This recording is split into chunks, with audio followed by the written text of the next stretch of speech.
Hello friends, welcome to my YouTube channel English with Maya. And कैसे हैं सभी लोग? आई होप अच्छे होंगे फ्रेंड। तो फ्रेंड, आज हम लोग पढ़ने वाले हैं यूपी टीजीटी का फुल मॉक टेस्ट 13 फरवरी 2011 का, जो कि प्रीवियस ईयर पेपर है। और हम लोग इसको 3 पार्ट में डिवाइड करके क्वेश्चन को सॉल्व करने वाले हैं। तो चलिए फ्रेंड्स, क्योंकि एक पार्ट में ज़्यादा लेंदी हो जाता है और क्वेश्चन अच्छे से हम लोग समझ भी नहीं पाते, तो हम लोग इसीलिए इसको 3 पार्ट में 40 क्वेश्चंस में हम लोग इसको डिवाइड करके पढ़ेंगे। ओके, तो चलिए फ्रेंड्स, क्लास को स्टार्ट करते हैं। स्टार्ट करने से पहले अगर आप चैनल में नए हैं तो चैनल को सब्सक्राइब करें, लाइक करें, कमेंट करें एंड शेयर करें। देखते हैं फ्रेंड आज का पहला क्वेश्चन कि fresh spring and summer and winter hoar move my faint heart with grief. fresh spring and summer and मतलब कि फ्रेश क्या हो, स्प्रिंग हो, ठीक है, समर एंड विंटर हो, move my faint hurt my grief. ये जो लाइनें हैं, ओके, तो ये लाइनें किस राइटर द्वारा कही गई हैं? ओके, किट्स, सऊदी, सैली, कॉलरिज। तो फ्रेंड्स, जो ये लाइनें हैं ये कही गई हैं शैली द्वारा। पी.बी. शैले आप जानते हैं, पी.बी. शैले ये भी एक रोमांटिक राइटर हैं। ओके, तो इन्हीं के द्वारा ये लाइनें कही गई हैं। चलिए देख लेते हैं next one. The author of to a nightingale is. To a nightingale जो एक वर्क है, ये किसके द्वारा लिखा गया है? रॉबर्ट फर्स्ट के द्वारा, रॉबर्ट ब्रूक के द्वारा, रॉबर्ट ब्रिस के द्वारा या फिर जॉन कीट्स के द्वारा। तो फ्रेंड, ये जो लाइनें ये जो पोएम है वो लिखी गई है जॉन कीट्स के द्वारा। किसके द्वारा? जॉन कीट्स के द्वारा। और इसी तरीके का एक है नाइटिंगेल, वर्ड्सवर्थ द्वारा लिखी गई। ओके, टू नाइटिंगेल इस टाइप से हैं, तो उसको भी आप लोग अच्छे से पढ़ चुके होंगे, नहीं पढ़े हैं तो पढ़ लीजिए। ओके, चलिए देख लेते हैं next one. For them no more the blazing hearth shall burn. For them no more the blazing hearth shall burn. ये जो लाइनें हैं ये किस वर्क से ली गई हैं? लेशिदास, द स्कॉलर जिप्सी, या फिर जॉन ग्रे की जो एलजी है, या फिर इन मेमोरियम। तो फ्रेंड, ये जो लाइनें हैं वो ली गई हैं जॉन ग्रे की एलजी से, grace LG. Okay, so right option आपका बन जाता है सी। चलिए देख लेते हैं next one question. The alchemist. The alchemist ये क्या है? ये एक नॉवेल है कि कॉमेडी है कि बुक ऑन केमिस्ट्री है या फिर ट्रेजेडी है? तो फ्रेंड, ये जो एक कॉमेडी का नाम है, क्या है ये? The alchemist. देखते हैं friend. An alexandrine is a verse line in. जो एलेक्जेंड्राइन होता है तो ये किस में होता है? इसको क्या कहते हैं? वर्स लाइन होती है। एन आयम्बिक हेक्सामीटर या फिर an iambic pentameter and a dactyl tetrameter या फिर ए ट्रोचोइक हेक्सामीटर। तो फ्रेंड, इसे हम एलेक्जेंड्राइन को बोलते हैं एन आयम्बिक हेक्सामीटर। इसमें कितनी लाइन्स होती हैं? 6। ओके, तो ये हो गया आपका आयम्बिक हेक्सामीटर। सो राइट ऑप्शन आपका बन जाता है ए। चलिए देख लेते हैं नेक्स्ट वन क्वेश्चंस को। W.H. Auden belong to the. जो W.H. एडन जो राइटर हैं ये किस सेंचुरी से बिलोंग करते हैं? प्रेजेंट सेंचुरी से, या फिर 19th सेंचुरी से, या फिर 18th सेंचुरी से, या फिर 20th सेंचुरी से? ओके, तो ये बिलोंग करते हैं आपके 20th सेंचुरी से। किससे? 20th सेंचुरी से। ओके, सो राइट ऑप्शन आपका बन जाता है डी। ओके, चलिए देख लेते हैं नेक्स्ट वन क्वेश्चंस को।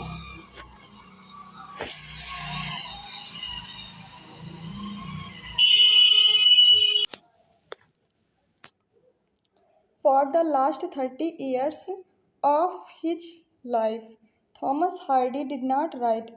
मतलब कि जो थॉमस हार्डी थे वो अपने लास्ट 30 years अपने लाइफ के, और तब उन्होंने क्या नहीं लिखा था? शॉर्ट स्टोरीज, नॉवेल्स, पोएम्स या फिर प्लेज? तो फ्रेंड, उन्होंने क्या नहीं लिखा था? तो उन्होंने नहीं लिखा था जो प्लेज, मतलब ये सब लिखे थे लेकिन प्लेस उन्होंने नहीं लिखा था। ओके, सो राइट ऑप्शन आपका बन जाता है डी। चलिए देख लेते हैं नेक्स्ट वन क्वेश्चन को।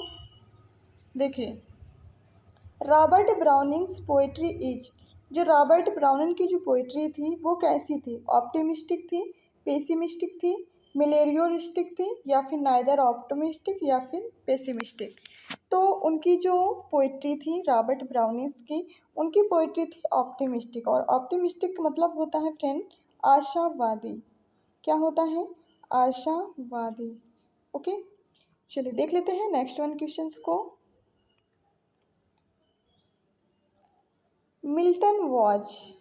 मिल्टन थे an Elizabethan poet and belated Elizabethan poet, ए जो कि जेकोबियन पोएट या फिर क्लासिकल पोएट? तो जो मिल्टन थे वो किससे बिलोंग करते थे? वो एलिजाबेथन पोएट से बिलेटेड थे। ओके, सो राइट ऑप्शन आपका बन जाता है बी। चलिए देख लेते हैं नेक्स्ट वन क्वेश्चंस को। Dryden as a critic was, जो ड्राइडन थे वो एक क्रिटिक थे। कैसे? A blind supporter of Aristotle and opponent of the critical theories of Aristotle, या फिर unaware the critical theories of Aristotle, या फिर a rational followers of the critical theories of Aristotle? So friend, इसका right option आपका बन जाता है D, A rational followers of the critical theories of Aristotle. Okay, चलिए देख लेते हैं नेक्स्ट वन क्वेश्चंस को। Select the correctly spelled word, मतलब कि इसमें बताना है कि कौन सी स्पेलिंग करेक्टली मतलब कि स्पेल्ड है, मतलब कि करेक्ट है। ओके, तो अपीलेंट की स्पेलिंग है, जो आपकी स्पेलिंग्स होती है, तो देखिए अपीलेंट की जो स्पेलिंग होती है APPELLANT, और अपीलेंट मीन्स होता है अपील करने वाला, मतलब कोई भी अपील करने वाला। ओके, ये होता है आपका अपीलेंट। सो राइट ऑप्शन इसे मैच कर लेते हैं, APPELLANT। सो राइट ऑप्शन आपका बन जाता है सी। चलिए देख लेते हैं, आपके जो स्पेलिंग वाला करेक्शन है 11 से 16 क्वेश्चन तक है। ओके, तो सारे में ये देखना है। चलिए इसमें देख लेते हैं बेल्ज़बब की स्पेलिंग क्या होती है। तो आपको फ्रेंड बता दें, बेल्ज़बब की स्पेलिंग होती है BEELZEBUB। ठीक है, और बेल्ज़बब मीन्स क्या होता है? बेल्ज़बब मीन्स होता है फ्रेंड शैतान। ओके, तो देख लेते हैं, इसकी स्पेलिंग मिला लेते हैं। BEE इसमें भी नहीं है, इसमें भी नहीं, इसमें भी नहीं है। सो राइट ऑप्शन आपका बन जाता है ए हमारा इसमें करेक्ट ऑप्शन है, करेक्ट स्पेलिंग है बेल्ज़बब। ओके, चलिए देख लेते हैं नेक्स्ट वन। देखिए, एग्जेजरेशन की स्पेलिंग बताना है, कौन सी करेक्ट है? EXAGGERATION, ये क्या होती है? एग्जैजरेशन। ओके, तो इसके जो मीन्स होता है, इसका मीनिंग मतलब होता है कोई चीज़ बढ़ा चढ़ा के बताना, मतलब कि अतिशयोक्ति बोल सकते हैं आप इसको। ठीक है, तो इसका मतलब होता है कोई चीज़ बढ़ा चढ़ा के कहना। ओके, तो इसकी स्पेलिंग देख लेते हैं, मैच कर लेते हैं। EXAGGERATION। सो राइट ऑप्शन आपका बन जाता है बी, एग्जैजरेशन का मतलब होता है अतिशयोक्ति। चलिए देख लेते हैं नेक्स्ट वन क्वेश्चंस को। इसमें भी स्पेलिंग करेक्ट बताना है, हाइड्रोकॉर्टिजोन की स्पेलिंग बताना है। ओके, HYDROCORTIZONE, ये होती है हाइड्रोकॉर्टिजोन की स्पेलिंग। HYDROCORTIZONE, ये होती है हाइड्रोकॉर्टिजोन। ओके, और ये एक मतलब कि क्या होती है, इलाज करने का, मतलब जो आंतों में सूजन आ जाता है उसका इलाज करने के लिए ये हाइड्रोकॉर्टिजोन एक नामक का एक वो होता है, मतलब कि इसकी जांच की जाती है। तो इसकी स्पेलिंग मैच कर लेते हैं, HYDROCOTIZONE। सो राइट ऑप्शन आपका बन जाता है बी। ओके, चलिए देख लेते हैं नेक्स्ट वन क्वेश्चंस को। सफ्रेगेट, तो इसकी स्पेलिंग होती है आपकी SUFFRAGETTE।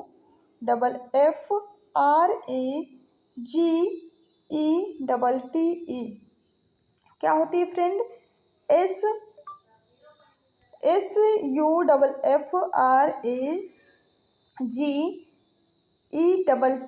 ये होती है सफ्रेगेट। ओके, तो इसमें हम लोग मैच कर लेते हैं किस में इसकी स्पेलिंग बिल्कुल करेक्ट है। ओके, तो देखेंगे SUFFRAGETTE, तो इसमें स्पेलिंग इसकी करेक्ट हो जाती है क्या? सी। ओके, और इसका मतलब क्या होता है? इसका मतलब होता है आंदोलनकर्मी। क्या होता है फ्रेंड? आंदोलनकर्मी, मतलब जो आंदोलन करते हैं उन्हें ही बोलते हैं सफ्रेगेट। ओके, सो राइट ऑप्शन आपका बन जाता है सी। चलिए देख लेते हैं नेक्स्ट वन क्वेश्चंस को, और इसमें भी करेक्ट स्पेलिंग बताना है, नार्सिसस की स्पेलिंग बताना है। ओके, तो इसकी स्पेलिंग होती है NARCISSUS। क्या होती है? NARCISSUS। ओके, नार्सिसस, तो मैच कर लेते हैं NARCISSUS। ओके, ये होती है नार्सिसस की स्पेलिंग। सो राइट ऑप्शन आपका बन जाता है बी। चलिए देख लेते हैं नेक्स्ट वन क्वेश्चंस को। अब ये है कॉमन एरर, यहाँ से कॉमन एरर स्टार्ट है और कितने तक है? 17 क्वेश्चन से लेकर के 22 क्वेश्चन तक यहाँ पे कॉमन एरर लिए गए हैं। ओके, तो चलिए फ्रेंड्स अब हम लोग देखेंगे ये क्वेश्चंस को। देखिए, the director failed in after films after films which he directed no error. अब इसमें आपको बताना है किस पार्ट में एरर है। ये आपका ए है, ये बी है, ये सी है, या फिर ये डी है। ओके, तो देख लेते हैं। The director failed in, director क्या हुआ? फेल्ड हुआ in films after films which he directed. यहाँ तक सही है। देखिए, जो ये नाउन और उसके साथ एक नाउन होता है, उसके साथ प्रीपोजिशन होता है, फिर नाउन होता है, तो ये जो रूल होता है ये हमेशा रूल कैसा होता है? तो फ्रेंड, ये जो रूल होता है नाउन, प्रीपोजिशन और नाउन वाला, इसमें क्या होता है? ये जो दोनों नाउन होती हैं ये हमेशा सिंगुलर फॉर्म में होती हैं। कैसी हैं? हमेशा सिंगुलर फॉर्म में लिखी जाती हैं, तभी ये हमारा ऑप्शन करेक्ट होता है। और इसमें देखिए क्या है? फिल्म्स लिखा है, उसके बाद एक प्रीपोजिशन लगा, फिर फिल्म्स, मतलब एक ये नाउन है, एक ये नाउन है, बीच में प्रीपोजिशन है। तो और ये दोनों ही नाउन कैसी लिखी हैं? दोनों ही प्लूरल फॉर्म में लिखी हैं, जो कि बिल्कुल रॉन्ग है। इनको कैसी फॉर्म में होना चाहिए? Film after film. कैसे होना चाहिए? Film after film. ओके, सो आपके किस पार्ट में एरर है? तो आपके किस पार्ट में एरर है? बी पार्ट में एरर है। किसमें? बी पार्ट में एरर है। ओके, चलिए देख लेते हैं नेक्स्ट वन क्वेश्चंस को। ये जितने भी क्वेश्चंस आए हैं सारे इंपॉर्टेंट बन जाते हैं आपके एग्जाम के थ्रू। ओके, चलिए देख लेते हैं इसमें क्या गलत है। देखिए, no sooner had the doctor entered the hospital then it began to rain। तो देखिए, जब भी नो सूनर आता है तो उसके साथ हम लोग क्या लगाते हैं? उसके साथ लगाते हैं then। ओके, तो इसमें देखिए then लिखा है। ओके, जो कि क्या है? बिल्कुल से ये देखिए यहाँ पे ये वाला then लिखा है, ये टाइपो मिस्टेक है। ये वाला then यहाँ तक बिल्कुल सही है। ठीक है, अब जब भी देखिए, जब भी नो सूनर से कोई भी सेंटेंस स्टार्ट हो तो वो हमेशा किस में वो बन जाता है? इंट्रोगेटिव सेंटेंस में बन जाता है। किसी इन्वर्जन ले लेता है, आप जिसे बोल सकते हैं। इन्वर्जन का मतलब होता है इंट्रोगेटिव फॉर्म में। ओके, तो जब भी ये इंट्रोगेटिव फॉर्म मतलब कि स्टार्ट होता है सेंटेंस नो सूनर से, ठीक है, या फिर हायर से स्टार्ट हो गया, नो सूनर से स्टार्ट हो गया, इस टाइप से जब भी स्टार्ट होता है तो वो बन जाता है, इन्वर्जन लेके आता है, मतलब कि इंट्रोगेटिव फॉर्म में हमेशा रखा जाता है। देखिए, नो सूनर उसके बाद क्या है? हेल्पिंग वर्ब, इसका मतलब ये इंट्रोगेटिव फॉर्म में है। तो यहाँ तक तो बिल्कुल सही है। फिर द डॉक्टर, उसके बाद सब्जेक्ट लिखा गया है, एंटर क्या है? वर्ब है। तो देखिए, जब यहाँ पे क्या है? यहाँ पे है हैड। जब हेल्पिंग वर्ब हैड लगी है, एक मिनट, देखिए, जब यहाँ पे क्या है? हेल्पिंग वर्ब हैड लगी है, तो हैड के साथ जाहिर सी बात है वर्ब की कौन सी फॉर्म आती है? वर्ब की आती है थर्ड फॉर्म।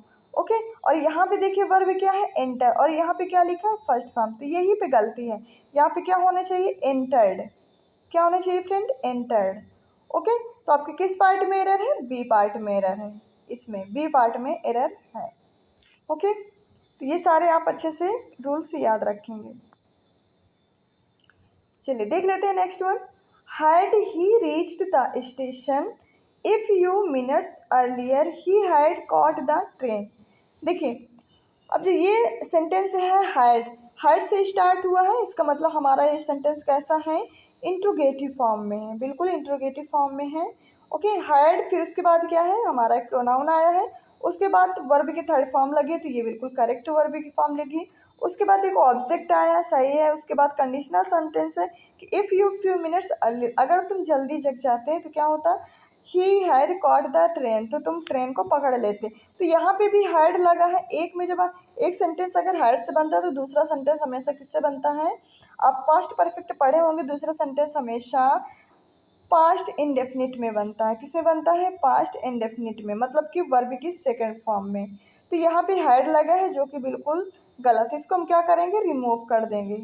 ठीक है, तब हमारा सेंटेंस बिल्कुल करेक्ट हो जाएगा। तो किस पार्ट में एरर है, आपके सी पार्ट में एरर है। ओके। चलिए देख लेते हैं नेक्स्ट वन क्वेश्चंस को। देखिए, he committed suicide twice before he died and left the members of his family crying, no error. अब यहाँ पे क्या, ही कमिटेड सुसाइड, मतलब उसने सुसाइड करने की कोशिश की, कितनी बार, ट्विस। तो यहाँ पे ट्विस नहीं आएगा। ओके। क्या हो जाएगा, टू आएगा। ओके। ट्विस्ट नहीं आता है, ट्विस्ट नहीं होता है, तो यहाँ पे पहले ही पार्ट में आपकी एरर बन जाएगी। ओके। चलिए देख लेते हैं नेक्स्ट वन। देखिए, we congratulated him for winning a scholarship and being award the governor's medal, no error. अब देखिए इसमें किस पार्ट में एरर है, वी कांग्रेचुलेटेड हिम, मतलब कि उसने, हमने उसको कांग्रेचुलेट किया, किसके लिए, फॉर ए विनिंग स्कॉलर के लिए, मतलब कि वो स्कॉलरशिप पाया है उसके लिए। तो यहाँ पे कांग्रेचुलेटेड के बाद फॉर प्रीपोजिशन नहीं आएगा, इसके साथ कोई भी प्रीपोजिशन हम लोग कांग्रेचुलेटेड में नहीं लगाएंगे। ओके। तो आपका राइट ऑप्शन किस पार्ट में हो जाएगा, बी पार्ट में। चलिए देख लेते हैं नेक्स्ट वन। और हाँ, अगर इसमें लगेगा तो क्या लग सकता है, ऑन, फॉर नहीं लगता है, क्या लगेगा, ऑन। ओके। चलिए देख लेते हैं next one. The furnitures purchased by me is substandard and not fit for my drawing room, no error. अब देखिए इसमें किस पार्ट में एरर है। ओके। तो देखिए क्या है यहाँ पे, द फर्नीचर्स परचेस्ड बाय मी, तो यहाँ पे फर्नीचर्स नहीं होता, कभी भी फर्नीचर्स नहीं होता, क्या होता है, ओनली फर्नीचर होता है। ओके।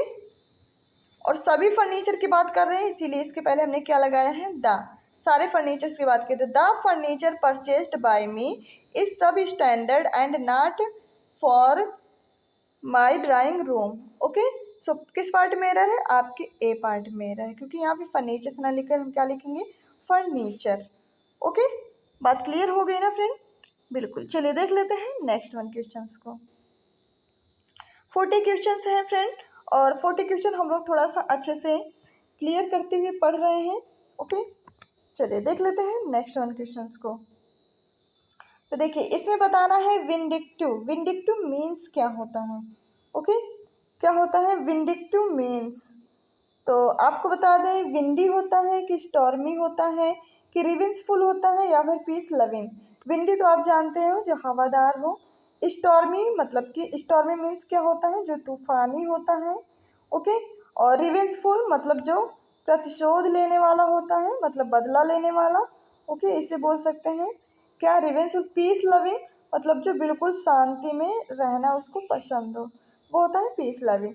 तो फ्रेंड आपको बता दें, विंडिक्टिव मीन्स होता है कोई, मतलब कि कैसा इंसान है जो हमेशा बदला लेने वाला हो, प्रतिशोधी हो, कैसा हो, प्रतिशोधी हो। तो आपका राइट ऑप्शन क्या बन जाएगा, रिवेंजफुल। विंडिक्टिव मीन्स क्या हो जाएगा, रिवेंजफुल, जो प्रतिशोध लेने वाला इंसान, ठीक है, वो होता है विंडिक्टिव। सो राइट ऑप्शन आपका बन जाएगा, क्या बन जाएगा, शी। ओके, चलिए देख लेते हैं नेक्स्ट वन क्वेश्चंस को। टिमाल्टुअस, टिमाल्टुअस मीन्स बताना है कि टिमाल्टुअस मीन्स क्या होता है। ओके, तो देख लेते हैं, casing disturbance, casing fear, casing illness या फिर केसिंग ग्रीफ। ओके, तो हम लोग जानते हैं पहले कि टुमाल्टुअस मीन्स क्या होता है। ओके, तो फ्रेंड टुमाल्टुअस मीन्स होता है कि उतार चढ़ाव होना। क्या होता है, उतार चढ़ाव होना। ओके, मतलब ज़िंदगी में क्या हो, कभी दुख आए कभी सुख आए, उतार चढ़ाव हो, तो वो होता है आपका क्या, वो होता है आपका टिमाल्टुअस। तो आप इसमें क्या बोल सकते हैं, इसका राइट ऑप्शन बन जाएगा ए, केसिंग डिस्टर्बेंस। क्या हो जाएगा, केसिंग डिस्टर्बेंस, मतलब हर इंसान के अंदर क्या होता है, उतार चढ़ाव आते रहते हैं, उसी में वो क्या होते हैं, डिस्टर्बेंस होते हैं। ओके, सो राइट ऑप्शन आपका बन जाता है ए। चलिए देख लेते हैं नेक्स्ट वन क्वेश्चंस को। देखिए, रेटिसेंट। अब रेटिसेंट मीन्स क्या होता है, आउट स्पोकन होता है कि रिजर्व होता है, क्वेलसम होता है या फिर बेनिवेलेंट होता है। तो फ्रेंड जो बेनिवेलेंट मीन्स होता है, जो दयालु टाइप के इंसान होते हैं, उससे बोलते हैं हम लोग बेनिवेलेंट। और क्वेरलसम क्या होते हैं, जो झगड़ालू टाइप के इंसान होते हैं, कैसे हो, जो हर बात बात पे झगड़ा करते रहते हो। रिजर्व मीन्स होते हैं जो बहुत कम बोलते हों, ठीक है, शांत टाइप के इंसान, ठीक है। आउट स्पोकन जो मतलब हद से ज़्यादा ही बोलने वाले इंसान, हद से ज़्यादा बोलने वाले, ठीक है। तो फ्रेंड जो रेटिसेंट होता है, रेटिसेंट का मतलब होता है जो बहुत कम बात करते हैं, जो बहुत शांत टाइप के इंसान होते हैं, ठीक है। तो इसका मतलब हो जाएगा रिजर्व्ड। क्या हो जाएगा फ्रेंड, रिजर्व। सो राइट ऑप्शन आपका बन जाएगा बी। चलिए देख लेते हैं नेक्स्ट वन क्वेश्चंस को। अब इसमें बताना है कि नॉसियस, नॉसियस मीन्स क्या होता है। ओके, क्या होता है, गैसवेस, वेनोमस, सिकनिंग या फिर जेनरस। ओके, तो नेसवेस मीन्स क्या होता है फ्रेंड, नेसवेस मीन्स होता है आपका वमन जनक। क्या होता है, वमन जनक, ठीक है। तो वमन जनक मतलब क्या होता है, मतलब कि कोई ऐसा, आप बोल सकते हैं कोई, मतलब कि बीमारी टाइप की हो, उसको हमेशा वो कैसा रहता है, इंसान बीमार रहता है। गैसियस, जिसको गैस बनती हो, ठीक हो, तो उसे हम लोग क्या बोलेंगे, गैसियस बोलेंगे। ओके, और वेनोमस क्या होता है, वेनोमस होता है आपका फ्रेंड जो विषैला टाइप का हो, मतलब जहर टाइप का हो। और सिकनिक मीन्स जो बीमार रहता हो। और जनरस, जनरस तो आप जानते ही होंगे। ओके, जनरस मीन्स होता है फ्रेंड, आप बोल सकते हैं कि उदार टाइप का, मतलब जो बिल्कुल सभ्य टाइप का, ठीक है। तो नॉसियस मीन्स होता है जो बीमार टाइप का हो, मतलब कि सिकनिंग टाइप का हो। ओके, सो राइट ऑप्शन आपका बन जाएगा शी। चलिए देख लेते हैं नेक्स्ट वन क्वेश्चंस को। देखिए, हाइपोथेटिकल, हाइपोथेटिकल मीन्स बताना है कि क्या होता है, प्रैक्टिकल होता है कि फिलोसफिकल होता है कि सेंसिटिव होता है कि सपोज्ड होता है। तो फ्रेंड जो हाइपोथेटिकल होता है, हाइपोथेटिकल का मीन्स होता है सपोज करना, कोई चीज़ को क्या करना, मतलब कि इमेजिन करना। क्या होता है, इमेजिन करना, आप बोल सकते हैं। हाइपोथेटिकल मतलब कोई चीज़ की बहुत दूर दूर तक उसकी इमेजिन ना हो, लेकिन फिर भी आप क्या कर रहे हैं, उसके इमेजिन कर रहे हैं, काल्पनिक चीज़ें आप बता रहे हैं, ठीक है, ये होता है हाइपोथेटिकल। ओके, चलिए देख लेते हैं नेक्स्ट वन क्वेश्चंस को।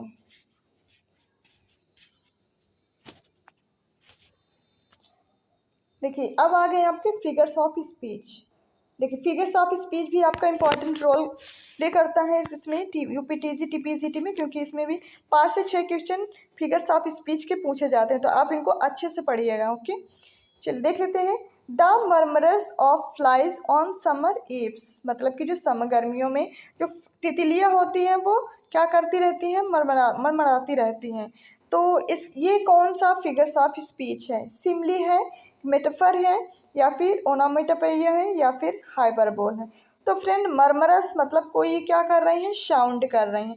और जब भी कोई साउंड का बात कही जाए तो वो क्या होता है, वो होता है आपका ओनामोटोपोइया होता है। क्या होता है, और साउंड मतलब सफरिंग हो, वो होता है आपका ओनामोटोपोइया। ठीक है, तो राइट ऑप्शन आपका बन जाता है सी। चलिए देख लेते हैं नेक्स्ट वन क्वेश्चन को। O fame, if I ever took delight in thy praises the figures of speech is, O fame if I ever took of delight in thy praises. अब इसमें क्या क्या लगे हैं देखिए, कहीं पे कॉमा लगा है, कहीं पे हाइफन लगा है, कहीं पे एक्सक्लेमेटरी मार्क्स लगा है। तो ये किस चीज़ को इंडिकेट करता है, कौन से फिगर्स ऑफ स्पीच को, तो ये इंडिकेट करता है एपस्ट्रॉफी को। क्या होता है एपस्ट्रॉफी में, कहीं पे हाइफन लगा होगा, कहीं पे मतलब इसमें एपस्ट्रॉफी का मतलब होता है कोई चीज़ सरप्राइज्ड होना, है ना, और इस टाइप से होता है आपका एपस्ट्रॉफी। तो ये हो गया आपका ये figures of speech apostrophe. So right option आपका बन जाएगा बी। चलिए देख लेते हैं नेक्स्ट क्वेश्चन। अब यहाँ से आपके लिटरेचर के क्वेश्चन है। Which of the following place is not bye Shakespeare, कौन सा ऐसा इसमें प्लेस दिया गया है जो शेक्सपियर से बिलोंग नहीं करता है, मतलब कि जो प्ले है ये प्लेस ये वाला नहीं है, ये वाले प्लेस हैं। एक मिनट, यहाँ पे प्लेस नहीं है, प्लेज की बात कही गई है, का टाइपो मिस्टेक है। मतलब कौन सा ऐसा प्ले है जिससे शेक्सपियर बिलोंग नहीं करते हैं, शेक्सपियर का प्ले नहीं है। मच एडू अबाउट नथिंग, ये तो अच्छे से आप पढ़े होंगे, ये भी शेक्सपियर का प्ले है। एडवर्ड सेकेंड, या फिर मिडसमर नाइट ड्रीम, या फिर किंग हेनरी फोर्थ। ओके, तो फ्रेंड इसमें much ado about nothing, midsummer night's dream, king Henry fourth, ये तीनों ही किसके प्ले हैं, शेक्सपियर के प्ले हैं। लेकिन जो एडवर्ड सेकेंड है ये शेक्सपियर का प्ले नहीं है। ओके, तो राइट ऑप्शन क्या बन जाएगा, बी। ओके, बी आपका राइट ऑप्शन बन जाएगा। चलिए देख लेते हैं नेक्स्ट वन क्वेश्चंस को। पोर्सिया, पोर्सिया तो आप पढ़े होंगे। पोर्सिया नाम की जो हीरोइन ऑफ द प्ले, मतलब पोर्सिया नाम की जो कैरेक्टर है वो किस मतलब प्ले में हीरोइन का काम किया है। Hamlet, the merry wives of Windsor, the tempest, या फिर द मर्चेंट ऑफ वेनिस में। ओके, तो इसका जो राइट ऑप्शन बन जाएगा वो बन जाएगा D, the merchant of Venice में पोर्सिया नाम की हीरोइन का कैरेक्टर है। ओके, चलिए देख लेते हैं नेक्स्ट वन क्वेश्चंस में। Age can not wither her nor custom stale her infinite variety. ये जो लाइनें ली गई, age can not wither her nor custom stale her infinite variety, तो ये अल्फा लव की है, या फिर हैमलेट की, एंटोनिया एंड क्लियोपैट्रा की, या फिर एज यू लाइक इट की लाइनें हैं। तो फ्रेंड ये जो लाइनें हैं age can not wither her stale, ये हैं एंटोनी एंड क्लियोपैट्रा की लाइन है। ये भी शेक्सपियर का प्ले है एंटोनी, रोमांटिक प्ले है। ओके, रोमांस में है। चलिए देख लेते हैं नेक्स्ट वन क्वेश्चंस को।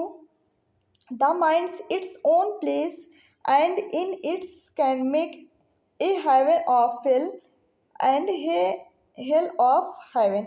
यहीं से ये लाइनों से ही आपको पता चल गया होगा कि कहाँ किससे ली गई हैं। लेसीदास से, पैराडाइज रीगेंट से, कामस से, या फिर पैराडाइज लॉस्ट से। तो फ्रेंड ये ली गई हैं आपके मिल्टन का एपिक पैराडाइज लॉस्ट की लाइनें।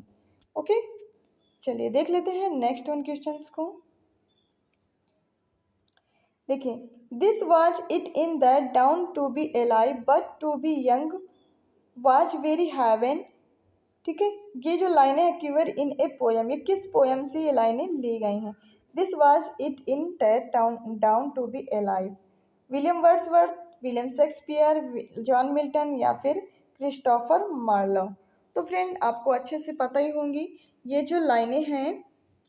देखिए यहाँ पे दिस नहीं है, यहाँ पे होना चाहिए ब्लिस, ये टाइप ऑफ मिस्टेक हो जाता है कभी कभी। Bliss was it in dawn to be alive. ठीक है, तो ये जो लाइनें ली गई हैं आपको पता है ये लाइनें ली गई हैं विलियम वर्ड्सवर्थ के सनेट से, मतलब कि पोएम से। ओके, चलिए देख लेते हैं नेक्स्ट वन क्वेश्चंस को। Loyalty criss cross each other, loyalty criss cross each other is a dialogue in a play by. तो लॉयल्टी नाम का जो प्ले है वो किसका है, शेक्सपियर का, गल्सवर्दी का, मिल्टन का, या फिर शा का। तो ये है गल्सवर्दी का प्ले है loyalty. Loyalty criss cross each other, ये जो लाइनें हैं रॉयल्टी प्लेस ली गई है, गर्ल्स वर्दी का ये प्ले है। सो राइट ऑप्शन आपका बन जाता है बी। ओके, चलिए देख लेते हैं नेक्स्ट वन क्वेश्चंस को। देखिए, the author of Samson agonist was, Samson agonist नाम का जो एपिक है, ओके, वो किसके द्वारा लिखा गया है? जॉन फ्लेचर के द्वारा, जॉन वेबस्टर के द्वारा, जॉन मिल्टन के द्वारा या फिर बेन जॉनसन के द्वारा? तो ये तो ऑलमोस्ट सबको पता होगा। तो ये है वो है आपका जॉन मिल्टन द्वारा लिखा गया है। ओके, चलिए देख लेते हैं next question. Who was the following poets belong to the fleshly school of poetry? Fleshly school of poetry के मतलब कि कौन से पोएट हैं जो बिलोंग करते हैं इससे? एडमंड स्पेंसर, जॉन कीट्स, टी.एस. इलियट या फिर डी.जी. रोसेट्टी? तो फ्रेंड इसके जो राइटर हैं वो हैं डी.जी. रोसेट्टी, यही बिलोंग करते हैं फ्लैशली स्कूल ऑफ पोएट्री से। ओके, चलिए देख लेते हैं नेक्स्ट वन क्वेश्चंस को। E.M. Foster belong to, E.M. Foster belong to, E.M. Foster किससे बिलोंग करते हैं? The fleshly school of poetry, the Georgians, the Bloomsbury group या फिर द एज ऑफ इंटरोगेशन से? तो ये किससे बिलोंग करते हैं? E.M. Foster ये बिलोंग करते एज ऑफ इंटरोगेशन से। ओके, सो राइट ऑप्शन आपका बन जाएगा डी। चलिए देख लेते हैं next one question. Beat writers, beat writers कौन कौन से मतलब सेंचुरी के प्ले हैं? Wrote in the 1950, wrote in the 1940, wrote in the 1960 और रोट इन द 1980। तो बीट राइटर कहे जाते हैं फ्रेंड जो 1950 में जो प्ले मतलब कि लिखा है उन्हें बोलते हैं बीट राइटर। ओके, ये भी मोस्ट इम्पॉर्टेंट क्वेश्चन है। चलिए आज का लास्ट क्वेश्चन, बुकोलिक। और फ्रेंड ये जो टॉप 40 क्वेश्चंस हैं, ओके, तो ये आपके प्रीवियस ईयर 2011 के क्वेश्चन चल रहे थे और आपके नेक्स्ट जो सेशन आएगा उसमें टॉप 40 क्वेश्चन फिर से लिए जाएंगे। उसके नेक्स्ट में जितने भी क्वेश्चन बचेंगे 3 पार्ट में आपके ये क्वेश्चंस हो जाएंगे, करवा दिए जाएंगे। ओके फ्रेंड, तो चलिए फ्रेंड्स आप लोग जरूर सेशन को लाइक शेयर जरूर करें। देखते हैं आज का last question. Bucolic, the poets who wrote in praise of wine, the poets who wrote pastoral poetry, the poets who imitated poem या फिर the poets he imitated Wordsworth? तो बुकोलिक का मतलब होता है फ्रेंड्स क्या? The poets who wrote pastoral poetry, जो pastoral poetry के पोएट्स होते हैं उन्हें बोलते हैं बुकोलिक।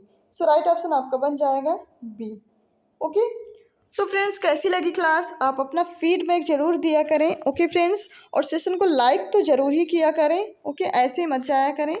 आप अगर चाहे थोड़ी क्लास देख रहे हैं, पहली बात तो पूरी फुल क्लास लीजिए क्योंकि आपके एग्ज़ाम के हिसाब से बहुत ज़्यादा मोस्ट इंपॉर्टेंट क्वेश्चन है इसमें।